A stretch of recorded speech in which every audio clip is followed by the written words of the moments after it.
أعوذ بالله من الشيطان الرجيم بسم الله الرحمن الرحيم والحمد لله رب العالمين بارئ الخلائق أجمعين بارئ الأنبياء والمرسلين ثم الصلاة والسلام على أشرف الأنبياء وسيد المرسلين حبيب إله العالمين القاسم محمد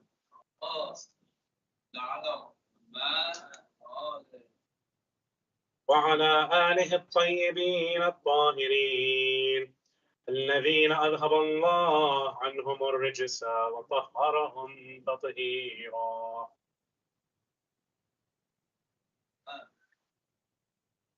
لعنة الدائمة على أعدائهم إلى قيامة يوم الدين.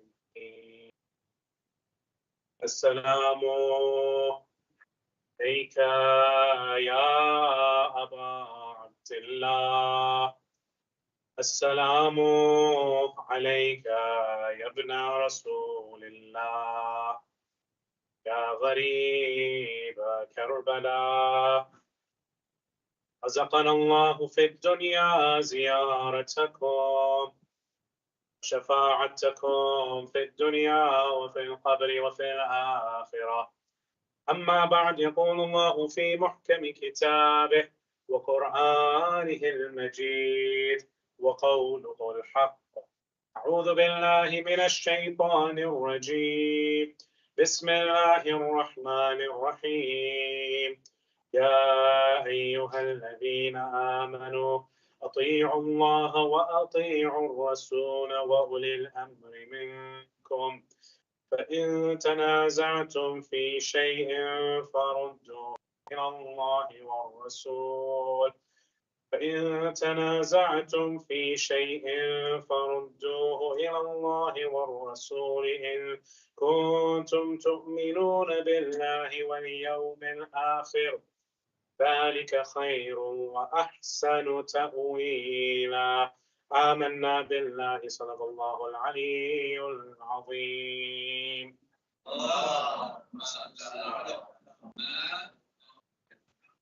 Brothers and sisters, Assalamu alaikum jami'an wa rahmatullahi wa barakatuh.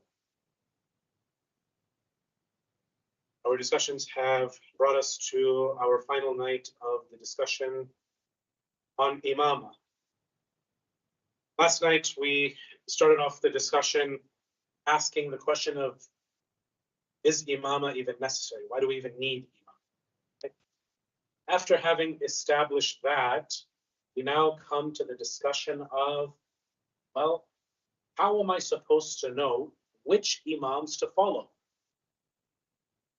This series, brothers and sisters, was born out of many people asking plenty of different questions, some of which hopefully I have tackled and answered to a sufficient amount. One of those questions is something that even the atheist will put forward as an argument. Not really an argument, but they try. You have to at least give a response to this. That question is, with more than 10,000 religions today, how are we supposed to find the true path? If there is a real religion, does God really expect us to go and leave everything else off to the side and just start researching which religion is correct and which is not? How are we supposed to start? We start alphabetically, and they start mocking, oh, well, if we start alphabetically, should we start with, animism and ancestry worship? And should we go through all of these different religions? And then finally, when we get to Christianity and Islam and Judaism, is that how we're supposed to do it? And so this series really, if you think about it, is a response to these kinds of questions. That no, each and every human being, if they look inwardly and they start asking themselves the correct questions, such as, for example, Is there a creator? Do we need a God? What is the point of religion? Already, even from these kinds of basic questions, we can start to eliminate those beliefs that do not put any emphasis on religion, on a God. And then once we start asking, well, how many gods, we can start to further eliminate more belief systems from consideration. Or perhaps we shouldn't say eliminate, but at least put them off to the side and give other religions that may answer these kinds of fundamental questions better a first chance. And then if those don't work, we can work our way backwards and we can go and revisit those other belief systems and structures at a later date. But they shouldn't be studied and questioned and validated first. So we go through God, how many gods? We go through Tawheed. Once a religion can correctly answer those, then we look to the question of Adala. Well, this God, he has to be just, because the intellect, and we don't want to go through those lectures all over again, but the intellect dictates that God must be just. All good God must be just. Afterwards, we realize from this just God that we conclude, and by the way, don't think that each and every single Muslim sect has concluded that God is always just. Some of them have taken ayahs from Surah Al-An'am, such as Rahmati wasi'at kulla shay. We also read this in Dua Kumail. The Adala question is not something that is agreed upon by all Muslims. So therefore, we don't want to give first priority to these belief systems before we exhaust those that do give preference to Adala. From this system of Adala, we realize that we cannot take a deist approach, because a just God, we looked at this also in Nubuwwah, right? That Allah wants us to succeed. Well, part of that dictates that He will communicate to us and make the test easier. And we looked at why this system of Nubuwwah and not others. Yesterday, we looked at why this system of Imam. So if He needs to communicate to us, then there needs to be human messengers and prophets. And we looked at why exactly do we stick to the system that we believe in and not others. We presented rational proofs, not relying on our own books, because that would create circular logic and reasoning. Today, I'm going to dedicate the entirety of my lecture to what we've been visiting and revisiting in these past few nights of the alternative. What if we were to look at some of those other schools of thought that take other Imāms? What does the other school of thought that believes in Imāms, for example, or other schools of thought, what do they conclude? How do they view Imāms? Is this something that is coherent and cogent with the Quran and Hadith? Or is it really the case that we have one of, if not the best systems that should be looked at first? You'll find that at each and every single different Imam, there were those who are known even today as Alawis, as Nusayris, as Ghulat. But each and every single Imam, it seems that they were so impressed with the Imam that they started to worship them as God. This is the exact opposite, of course, of those who did not take the Imams as role models. Maybe they said that, yes, they're worthy of our respect, but nothing really more than that. There are others who we can follow in theology, others who we can follow in politics, others who we can follow in fiqh. And, if Ja'far Sadiq has something nice to say, then we'll consider it. This is not the position that we take. What about those ghulat, those that took different Imams as gods? Did the Imams ever respond to them? Because if not, then these same Imams, by tacit approval, are allowing such beliefs. Find from the time of Imam Ali ibn Abi Talib, sallallahu alayhi, each and every single Imam categorically rejected this. He said, woe unto you, this is not correct, we reject this, we do not accept worship, we ourselves have a God above us. They rejected this idea and notion of worship. This is also important to mention because we, as, for example, 12ers, also do not believe that Imams are to be worshipped. This is a common misconception and even an allegation that others throw upon us. One of the major misconceptions that is ingrained, at least we can say within this generation, from the 1960s and the 1970s, you ask some of the older generation, what are some key things that you believe about Shias? Well, they disrespect the companions, they disrespect the wives, they worship the Imams, etc., etc. Now, with regards to the companions, we say, for example, this is not something central to our faith system, to our hereafter. Right? This is something of personal, research. Whether you respect this companion or that companion, that's based on your research.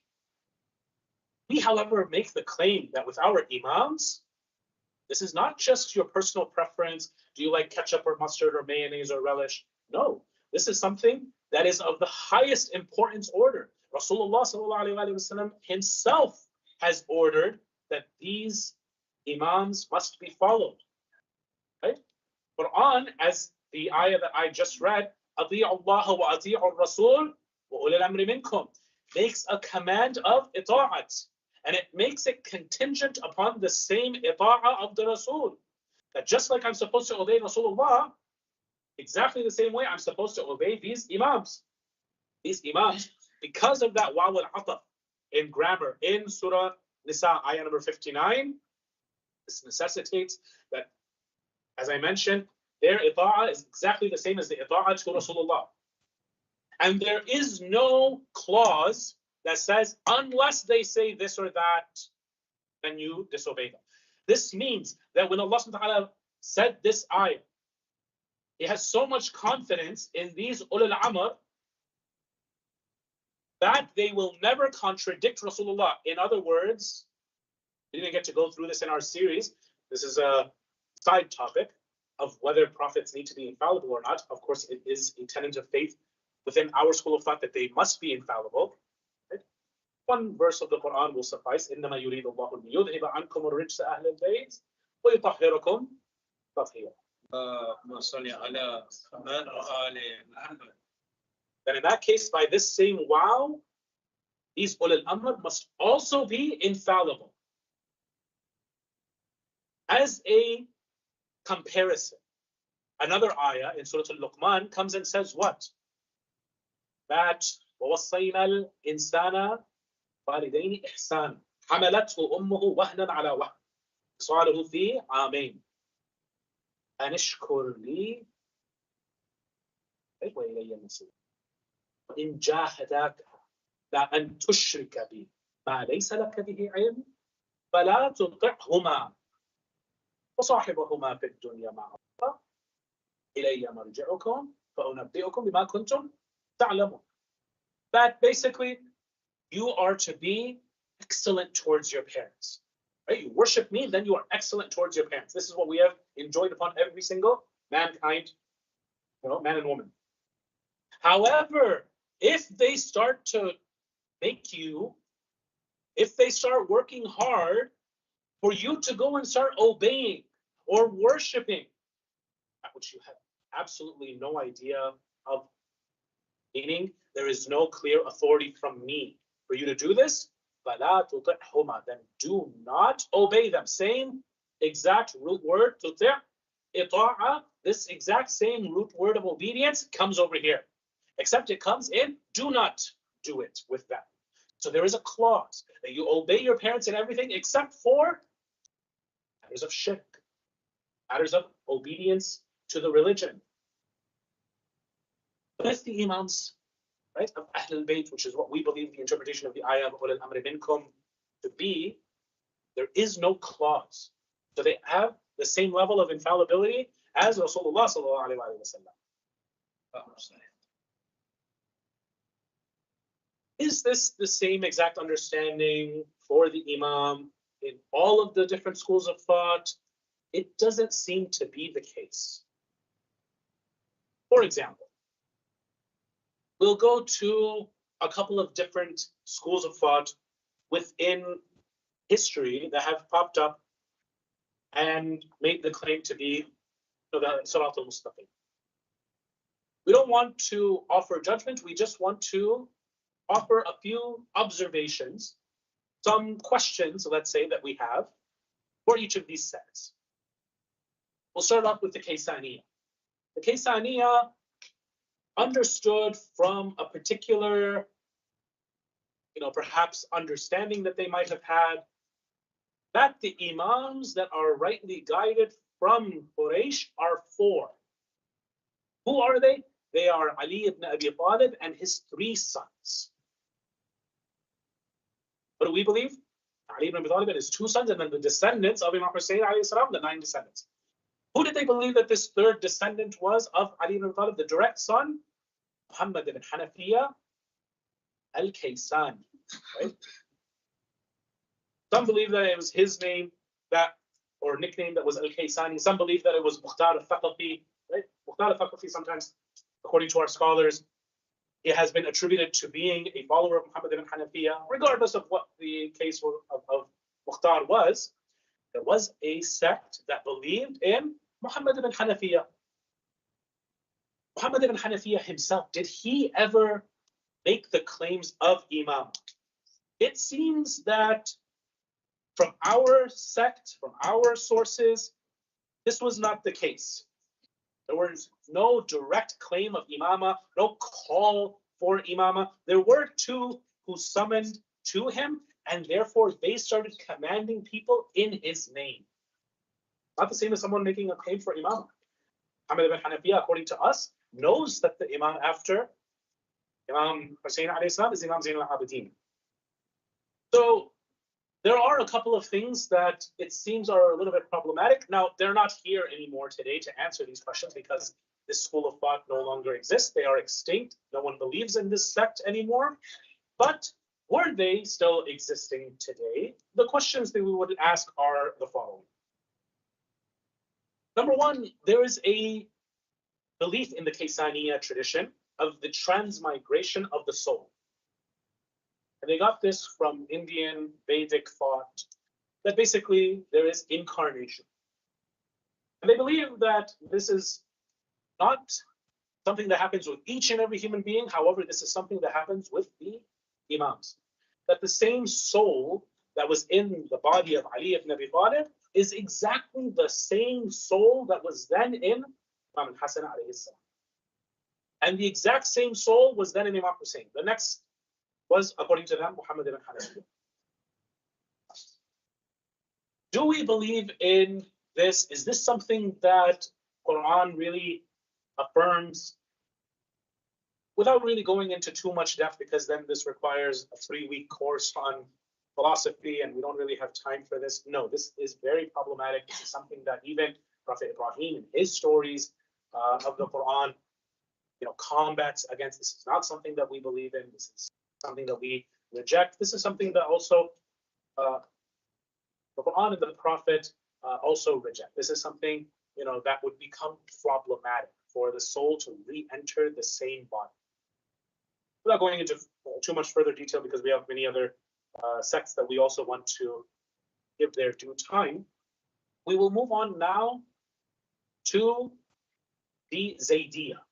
Now, the Zaydiyya are a sect that actually do exist until modern times. And you will find them, for example, amongst the Yemenis, a couple of friends back home from the African American background who are also from the Zaydiyya.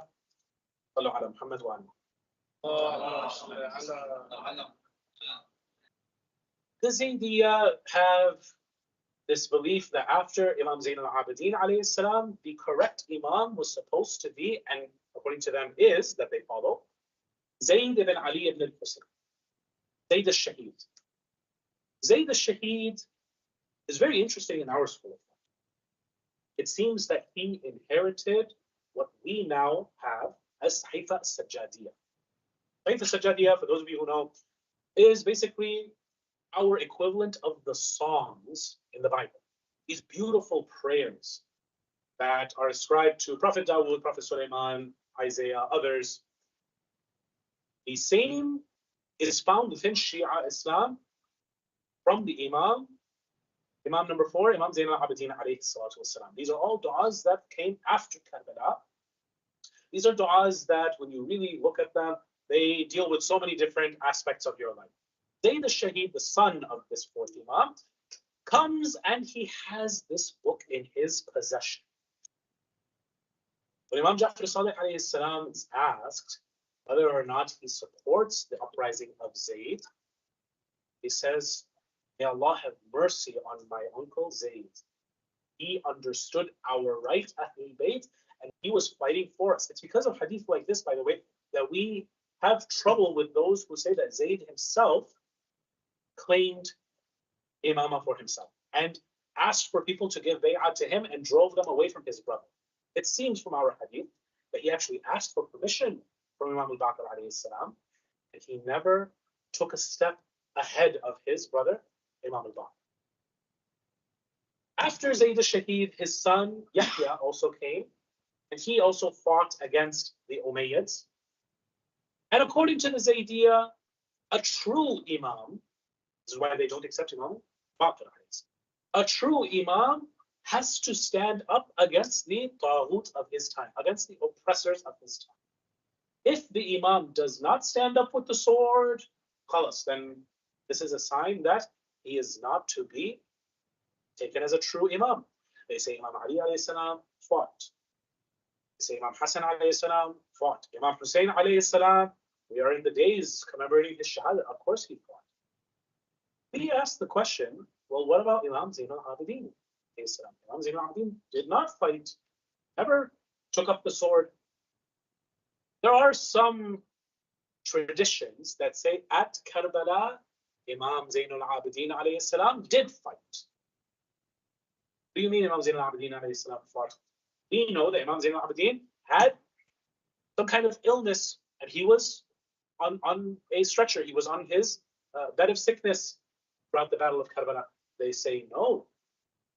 This account says that Imam Zayn al-Abidin alayhi salam on the 7th of Muḥarram, when there was a fight with Abbas alayhi salam as well as Ali al-Akbar, Imam Zayn al-Abidin alayhi salam also came and fought and tried to gain access to the river of Furat. And they were successful, but Imam Zayn al-Abidin alayhi salam was wounded. Do the majority of our researchers, our mubahithin, do they take this? They say it seems that there is a little trace of Zaydiyya beliefs in this to validate Imam Zayn al-Abidin's imamat, because of course you can't have a jump from Imam Hussein alayhi salam down to Zayd, because Zayd of course is not born for most of the years in which Imam Zayn al-Abidin alayhi salam actually was the imam. And of course the Zaydiyya accept the imamah of Imam Zayn al-Abidin. So how do they rectify this? They say no, on the 7th of Muḥarram he did fought against Yazid, and that is good enough for us. He did not have to necessarily go repeatedly and fight, but he raised his sword and he fought. Do we accept this? It seems that this is not from the strongest of sources, so we have a question mark at least on this source of Imam Zayn al-Abidin alayhi salam.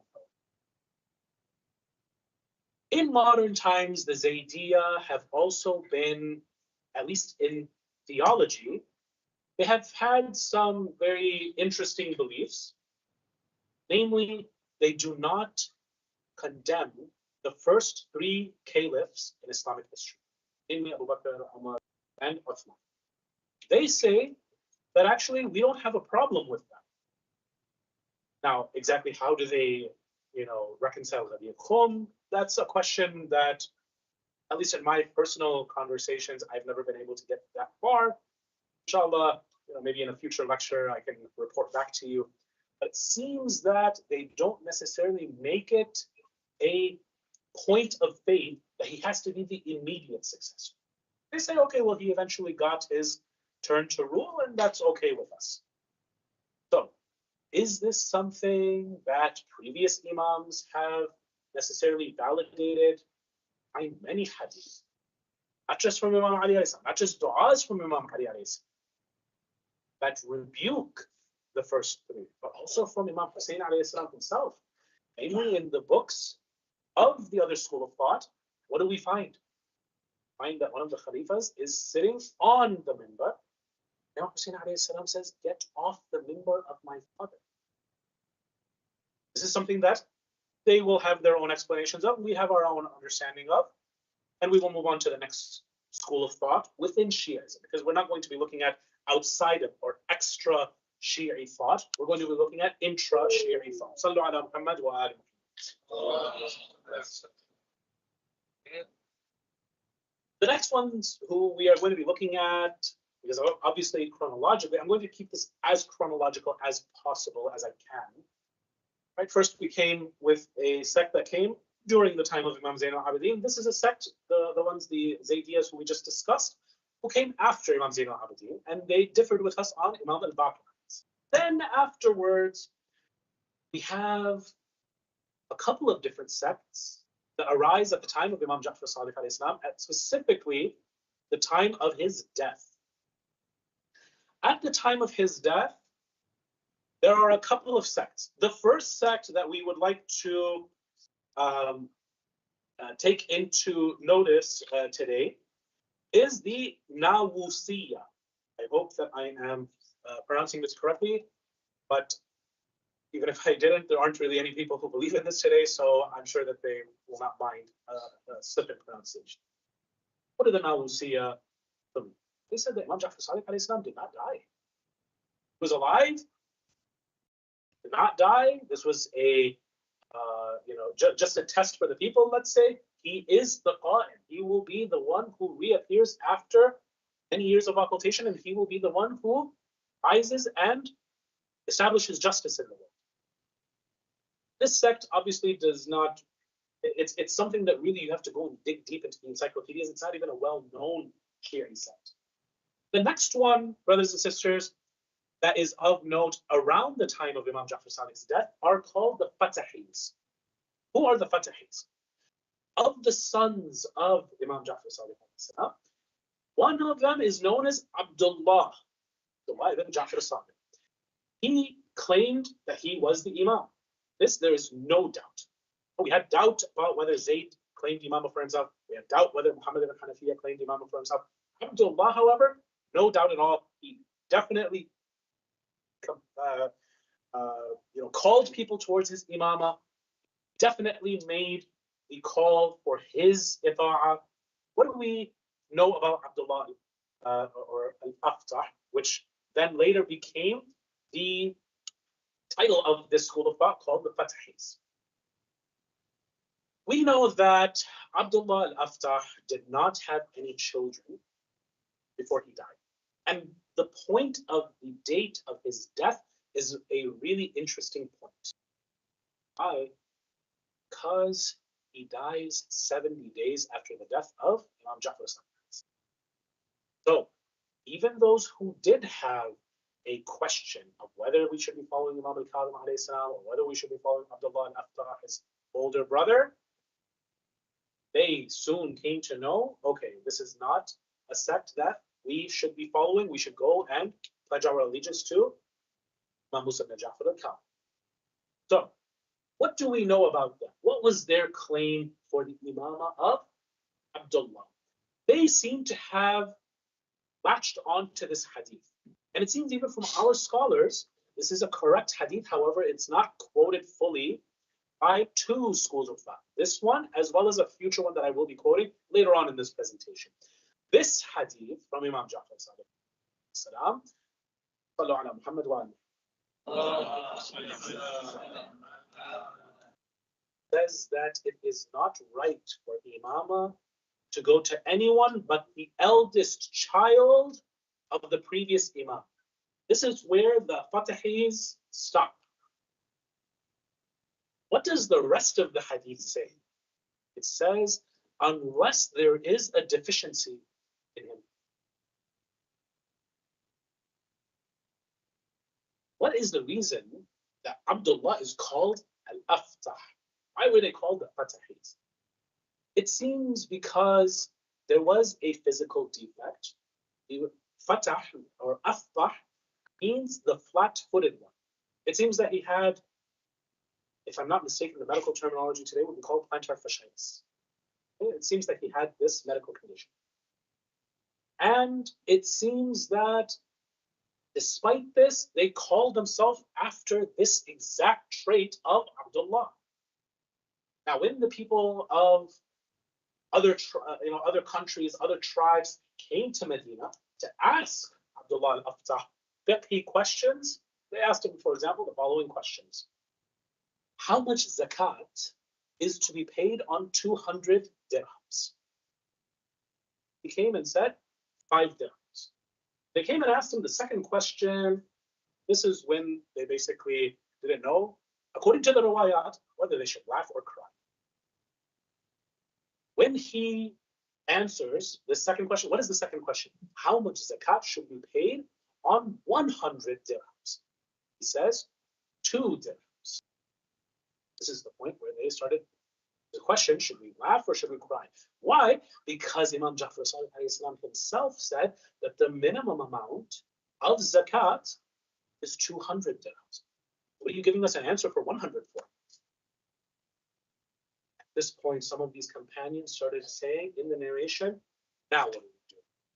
Should we go to the Murji'ah? Should we go to the Qadiriyah? Should we go to the Mu'tazila? Or should we go to the Sha'ira? Or should we go to this sect or that sect? As he is walking out on the streets of Medina, the riwayah says, an old man sees them and starts doing, some kind of a hand gesture, come towards me. Immediately, he starts having fear. Why, brothers and sisters? Because the time of Imam Ja'far Sadiq alayhi salam was a very, very, how do you say, sakht? It was a very difficult, tough period. And for this exact reason, Imam Sadiq alayhi salam made a very interesting kind of will. Who are my successors? And Mansur al-Dawaniqi, the Khalifa of the Abbasids who ordered the poisoning of Imam Ja'far Sadiq alayhi salam, ordered his governor in Medina to search for the will of Ja'far Sadiq. Whoever is mentioned as his wasi, as the executor of his will, as his wali, as his successor, kill him.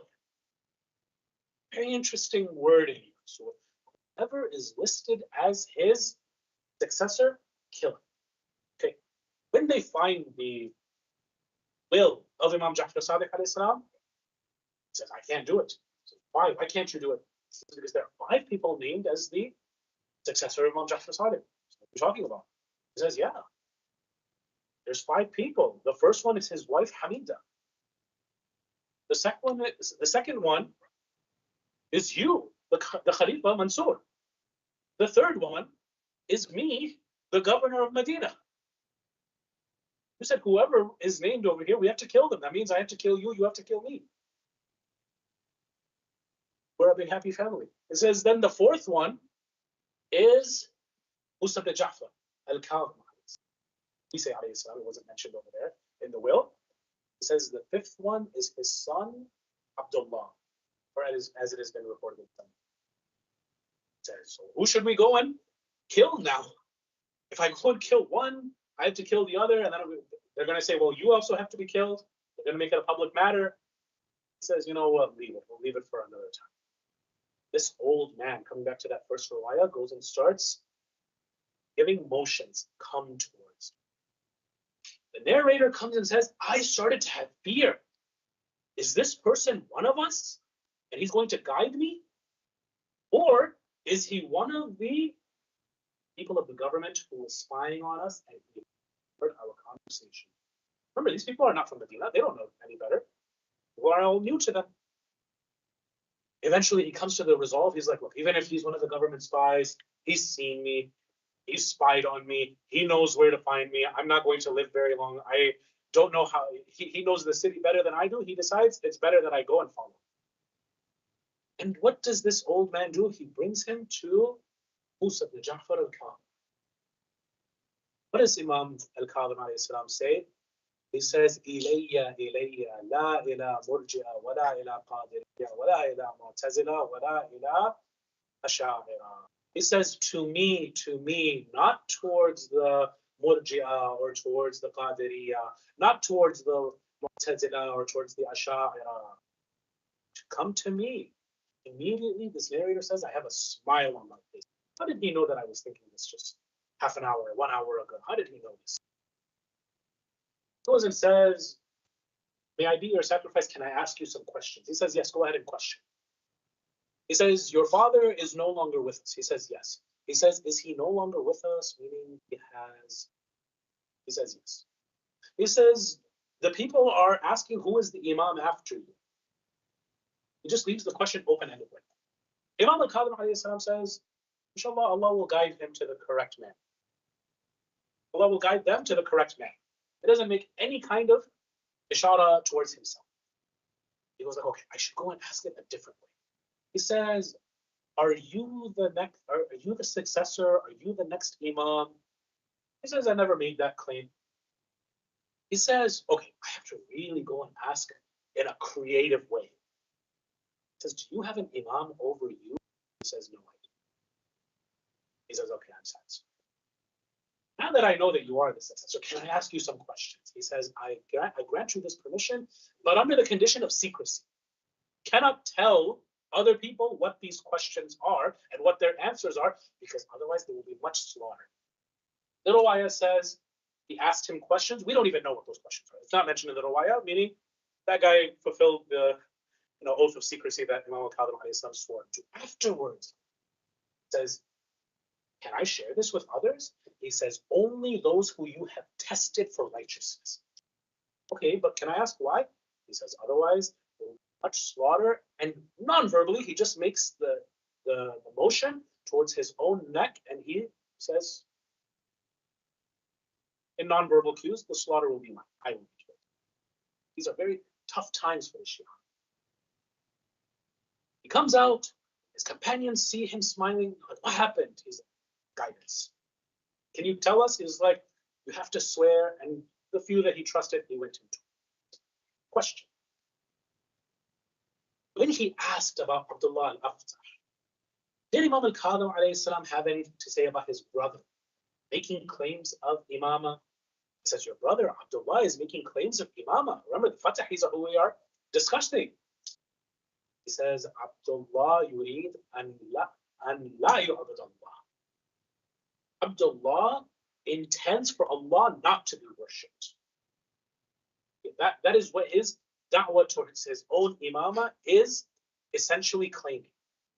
That Allah subhanahu wa ta'ala should not be worshipped, or at least not worshipped properly.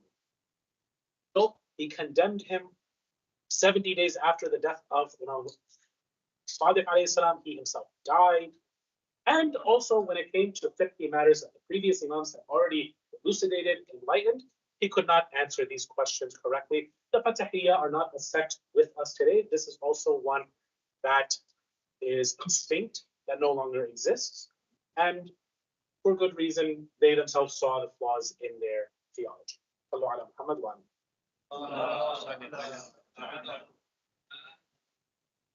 The next one, brothers and sisters, are the Ismailiyya.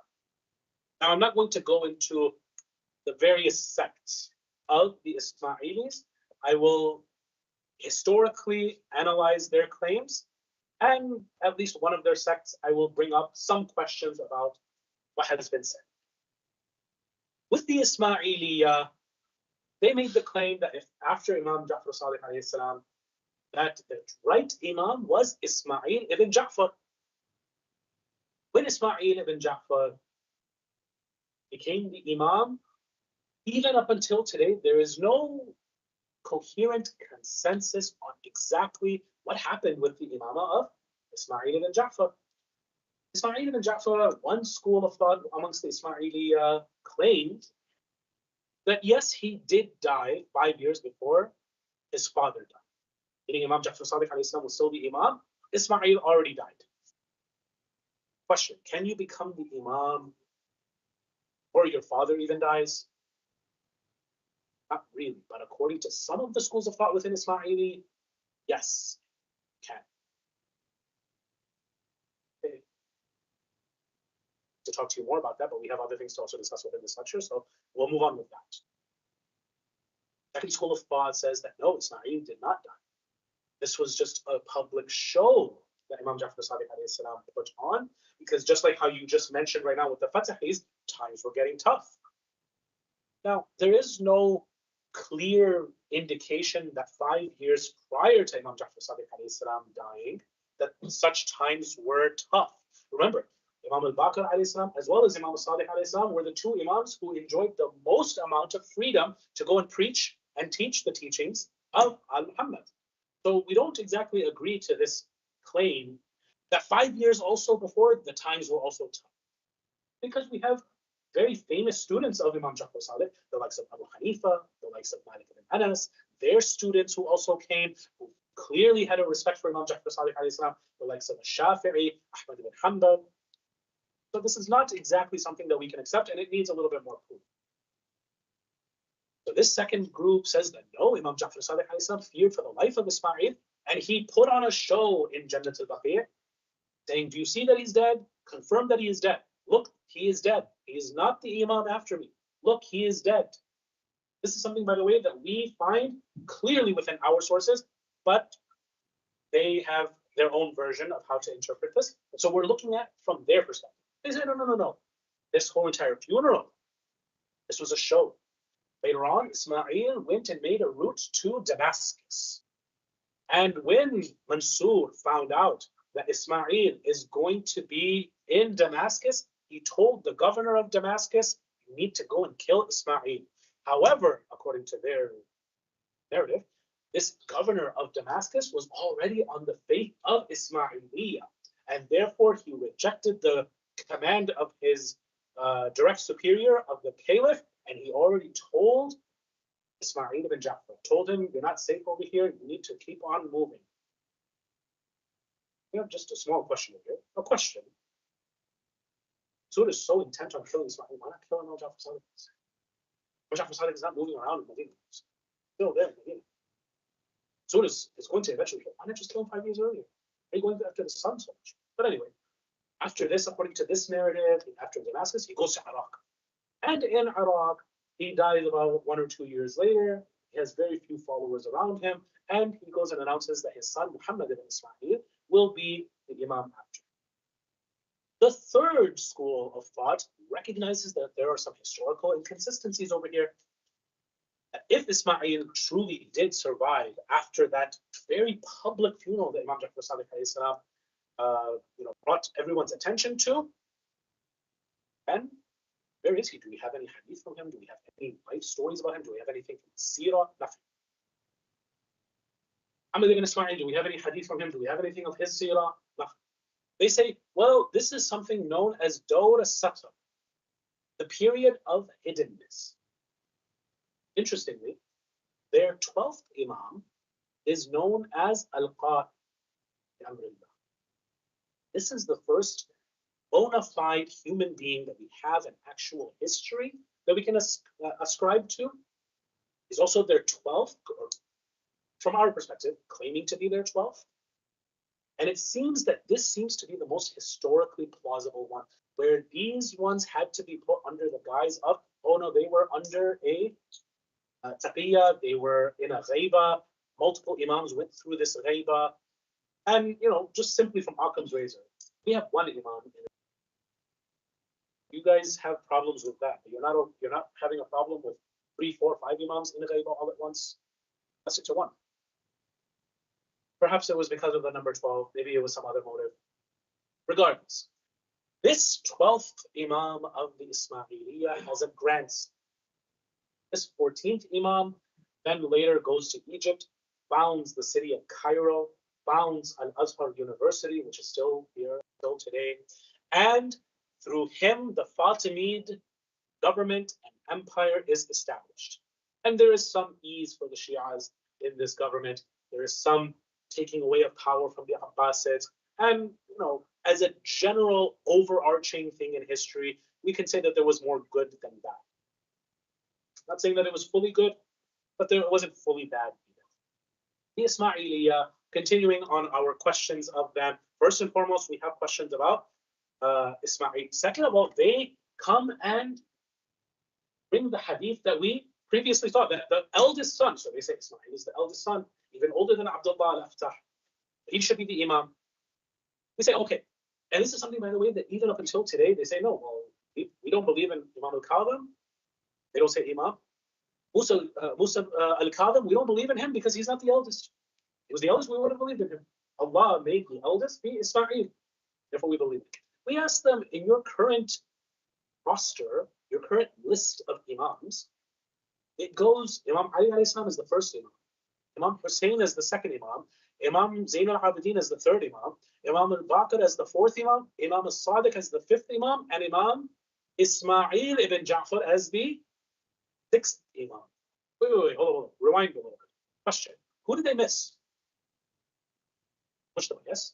Imam al-Mujtaba, is there any doubt in any Muslim's mind that he is the elder brother of Imam Hussein alayhi salam? So then this standard, why does it suddenly apply to Imam Ismail but not Imam Hassan? Why? It's a question that we pose respectfully to other schools of thought. That if you want us to accept your Imams over here, why don't you accept Imam al-Hassan alayhi salam? Someone who Imam al-Hussein alayhi salam himself called my Imam, that I will never walk in front of him. His direct commands are hujjah upon me. And we saw just a few nights ago in the musibah of Qasim ibn al-Hassan, how Imam Hussein alayhi salam treated the letter of Imam al-Hussein, of Imam al-Hassan alayhi salam. So this is another question that we respectfully pose to the Ismailiyah. Number 3 is a very interesting character within their lineage leading up to their current, whether they take the Da'i Mutlaq of the Dawood Bora route, or whether they take the Aly Lakhani of the Nizari route. There is this 23rd Imam who also happens to come after a Dawra Satra, a period where there was no public Imam. And interestingly, a man by the name of Hassan ibn Sabah, Man of the Mountains, for those of you who may have, astaghfirullah, played Assassin's Creed, right? You might know about the assassins, the Hashashiyin, right? These are the same exact sect that we are talking about today, right? This Man of the Mountains, Hassan ibn Sabah, comes and himself admits that and this is found within the main history book that the Ismailis asked everybody to read, written by Farhad Daftari, published by IIS, Ismaili Institute of Studies, right, called the Ismailis. It's this huge tome of history. It's mentioned over there that this 23rd Imam, by the name of Hassan al-Zikri salam, his father was most likely Hassan ibn Sabah, and he said that I switched my son at birth with the birth of the Imam, with the biological son of the Imam. However, when he comes and makes his claim of Imamah, he says, no, my fathers were the 22nd and the 21st Imam, and therefore I am your 23rd Imam. Now, this 23rd Imam comes one Friday in the middle of Shahr Ramadan. It's a very interesting claim. He says, today, Yawm al-Jum'ah is Yawm al-Qiyamah. As of today, anyone who believes in me, you are in heaven. Anyone who disbelieves in me, this is your hell. Anyone who believes in me, there is no more Sharia. There is no more 5 times a day prayer. There is no more Hajj. There is no more Siyam. There is no more, etc., etc., etc. You can live in paradise. Paradise. Are there any Sharia laws that we have to follow? No. So, for a little while, this was how the Ismailis lived. Come to Imam number 25, his grandson. He says, my grandfather didn't know what he was talking about. We are going to Sunni Islam. They become Sunni. They start praying like this. There's a lot of back and forth between their knows of how should we go, even up until the Aga Khans. Hey, we are at Aga Khan number 4. But Aga Khan number 1 and 2 used to respect with great respect the 12 Imams. They used to do tawassul of the 12 Imams. Their previous Imam, or Layth, had huge problems with Imam Hussein alayhi salam. One day he is doing matam. They will themselves publicly, as public as they will say it, say that one day he was doing matam. Hi Hussein, like how we do. Then thought comes in his mind, why am I saying hi Hussein? I am Hussein. I'm the new Hussein. And he goes back to the same philosophy of his great-grandfather, 23rd Imam. He says, you know what, we're going to have a much more secularized. Islam, and he was, great friends, of course, with the Queen of England, the one who passed. His grandson is their current Imam, also very, well established, has good connections, especially with the current Prime Minister of Canada, Justin Trudeau, as well as others, Nicolas Sarkozy, from France, etc., etc. One thing that we want to mention after this 23rd is some of the prophecies of their previous Imam, number 48, known as Sultan Muhammad Shah. What does he say? He says in his book, you can go and download the PDF of today. I think it's called Memoirs. He says that these Ithna Ashars, these 12ers, they believe in an Imam who is still alive until today. And he's been alive for 1,300 years. He wrote this in the 1800s. Maybe if we give him the benefit of the doubt, we can go and find out when exactly he wrote this. Maybe the early 19th. Question. Today, those of us who come for the Jashan on the 15th of Sha'ban, how old do we believe Sahib al-Zaman, Imam al-Mahdi, Ajalallah al-Faraj al-Sharif? How old do we believe it's 1100 and something, right? 1170. I don't remember the exact number. Someone can go and put this in the comment section. Look, you're the infallible one. You know everything. In fact, their idea of the Imam is he is the madhar of Allah on earth. Or some, not all, amongst the Aly Lakhanis who actually worship him. So then, the question would be then, why did he get this wrong? For two, he wouldn't have made a prediction. He says within 100 years' time. Now remember, if he's writing this in the 1800s, even if he writes this in the early 1900s, he says within, I believe he says 100 years' time, he says the Ismaili, the Ithna Ashari sect will be extinct. These 12ers, these people who believe in 12 Imams, they will no longer even be here. Soon history will prove us right. Today, brothers and sisters, especially with the advent of COVID, their sect is losing members, not gaining. And anybody can tell you that the 12er school of thought is actually gaining. This was the final one that I wanted to mention. We won't, unfortunately, have time to go over the Imamiyya, which is the 12er sect. However, inshallah, maybe we can have that as a separate lecture, if we have time. Tonight, brothers and sisters, we want to commemorate a young man by the name of Ali Akbar. Ali Akbar is the oldest son of Imam Hussein alayhi salam. On the day of Ashura, he is about 28, 29 years of age. Actually, according to some of our researchers, he already has a child who was present at Karbala, who was one of the Asir, who was one of the prisoners who was paraded from one city to another. Imam Hussein alayhi salam had a deep love for Ali Akbar. I may not have time to go into the musibah of Ali Akbar. Let me narrate to you the 4 farewells of Ali Akbar. He comes up to Imam Hussein alayhi salam after Imam had cried out, "Hal min nasirin yansuruna, hal min mu'in yu'inuna, hal min mughithin yughithuna." Is there anyone who can come and help us? Is there anyone who can come and lend us some support? Is there any righteous person who would like to avert his fate in hellfire and help us on the plains of Karbala? By this point, all of the companions of Imam Hussein alayhi salam had all sacrificed their lives. And Ali al-Akbar says, I want to go and be the first to go and sacrifice my life for you, Ya Aba Abdullah. Imam Hussein alayhi salam says, before you come to me, go and take permission from 3 people. And if they give you permission, then come to me and ask for my permission. The first person, he says, is go and ask for the permission of the next Imam, Imam Zainul Abidin. He comes into the tent of this sick Imam, Imam Zainul Abidin. In our school of thought, even if the Imam is sick, he is not ghafil. He knows what is happening around him. And so when Imam Zainul Abidin sees and feels the kisses on the hand of Imam Zainul Abidin from Ali al-Akbar, he starts to ask, My brother, what has come over you that suddenly you are kissing me in such a way?